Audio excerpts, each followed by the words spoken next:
What's going on, everybody? My name's Thomas Hobby. I'm a financial coach, and in today's video, I'm going to be going over 4 different ways to do your budget, the pros and cons of each method, and which one I think is the best. I made another video called Budgeting for Beginners that goes into a little more detail about how you can create a budget if you're doing it for the first time, so make sure you also check out that video. The first budgeting method I want to talk about today is the zero-based budget. This budget is pretty simple. It's your income minus your expenses should equal 0.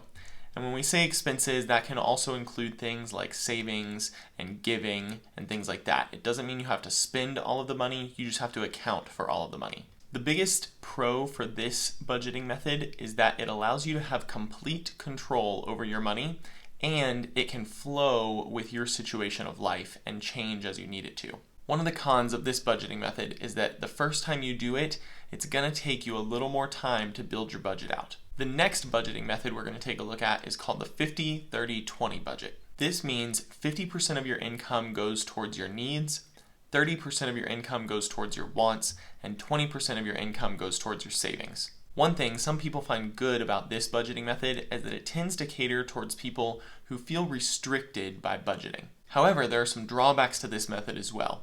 It can be easy to overspend in this budgeting method because everything's lumped together into those 3 different percentages. Additionally, it locks you into these percentages regardless of what your situation is, so it can be hard to adjust and make changes based on what's happening in your life. The next budgeting method we're going to talk about is the 60-10-10-10-10 budget method. This breaks down to being 60% of your budget goes towards your committed expenses, anything you have to pay for each month. The next 10% is going towards your retirement. Another 10% is going towards your long-term savings, like an emergency fund. Another 10% is going towards short-term savings, like saving for vacations or unexpected expenses. And the last 10% is going to go towards your fun money or your wants. One of the positive things about this budget is it does put an emphasis on savings. However, similar to the 50-30-20 budget, it does lock you into the percentages, making it more difficult to adjust with what's going on in your life. Additionally, it can set you up for immediate failure. If your committed expenses happen to be more than 60% of your budget,